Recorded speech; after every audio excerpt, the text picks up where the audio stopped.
আমি আমার সামর্থ্যের ভেতর থেকে আমি যতটুকু পারি আমি আল্লাহর ঘরে আমি আপনাদের পাশে দাঁড়ানোর চেষ্টা করব।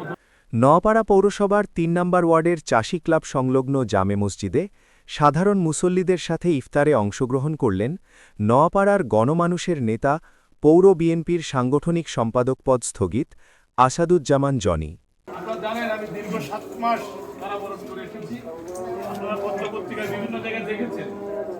আমাকে আমি শুধু এতটুকু কথা বলবো যে রমজান মাসে ইফতারের পূর্ব মুহূর্তে কোনো মুসলমানের সন্তান হিসেবে দাঁড়িয়ে কখনো মিথ্যা কথা বলা হয় না।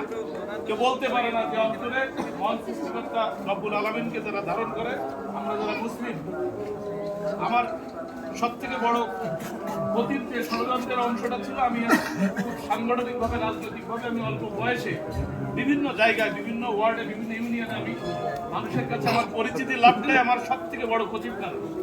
আপনারা আমার জন্য দোয়া করবেন। আমি কোনো ব্যাখ্যা দিতে যাব না আমি সন্ত্রাস কিনা আমি চাঁদাবাজ কিনা আমি কোনো দখলবাজ কিনা। এটা আমার নপড়ার মানুষ নপড়ার ব্যবসায়ীরা একটা সিদ্ধান্ত নেবে আগামী দিন। আমরা শুধু একটি সুন্দর নপড়া একটি মানবিক নপড়া উপহার দিতে চাই, যে নপড়ায় ভেদাভেদ হানাহানি মারামারি কলহল এগুলো থাকবে না। ধর্ম বর্ণ মত ভিন্ন মত যে যে আদর্শের হোক আমরা সকলে মহান সৃষ্টিকর্তার শ্রেষ্ঠ মাখলুকাত। আমরা মানুষ আমরা মহান সৃষ্টিকর্তা আমাদের যেমন সৃষ্টি করেছে দুনিয়ায় তার ইবাদত বন্দেগী করবার জন্য, তেমনি আমরা সামাজিকভাবেও আমরা নপড়ার মানুষের ভিতর কোনো সহিংসতা দেখতে চাই না।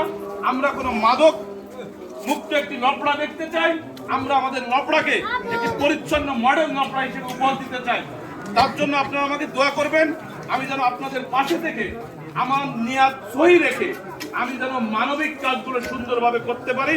মহান সৃষ্টিকর্তা যেন আমার উপর সর্বোচ্চভাবে এই কাজ করবার উনি যেন আমার উপর সর্বোচ্চ ওনার দয়ালু হয় এবং আমি যেন আপনাদের পাশে থেকে আমার বাচ্চাটা মুরব্বী যারা আছে আমার নপড়ার ইয়াং জেনারেশন প্রত্যেকের সেবা করতে পারি। আর আমাকে নিয়ে যত ট্রল হোক আমি তাতে কোনো কিছু মনে করি না, কারণ আমি কি আমি জানি আর আমার উপর আল্লাহ জানে আমি কতটুকু খারাপ আর কতটুকু ভালো। আমার ভালো গুণটা আপনারা দেখবেন এবং আমার ভেতর যদি কোনো খারাপ কোনো গুণ বিরাজমান থাকে আপনারা আমাকে শাসন করবেন এবং সংশোধন করে দেবেন। এবং এই মসজিদের বিষয়ে যেটা বলেছে, আসলে আমি একজন ক্ষুদ্র মানুষ। আমি 7টি মাস জেলখানায় ছিলাম। আমি অর্থনৈতিকভাবে অনেক ক্ষতিগ্রস্ত হয়ে পড়েছি। আমি ইনশাল্লাহ আমার যদি নিয়াত সহি থেকে আমি ঘুরে দাঁড়াবো এবং মসজিদ মাদ্রাসা এসব জায়গায় আমি জেলে যাওয়ার আগেও আমার 17 বছর রাজনৈতিক জীবনে আমি যতটুকু পারিছি আমি কোনো গ্রুপ অফ কোম্পানির মালিক না, তারপরও আমার সাধ্যের মধ্যে থেকে আমি চেষ্টা করেছি। আমি আপনাদের আশ্বস্ত করে যাচ্ছি আমাদের ঈদের পর আমি প্রত্যেকটা মসজিদে প্রত্যেকটা জায়গায় আমি আমার সামর্থ্যের ভেতর থেকে আমি যতটুকু পারি আমি আল্লাহর ঘরে আমি আপনাদের পাশে দাঁড়ানোর চেষ্টা করবো।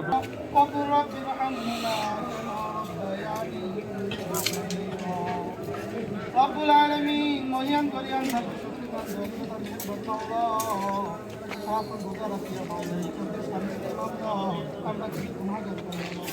তোমার শাহিদ রব্বুল আলামিন আল্লাহ আমাদের গুনাহ দিয়ে না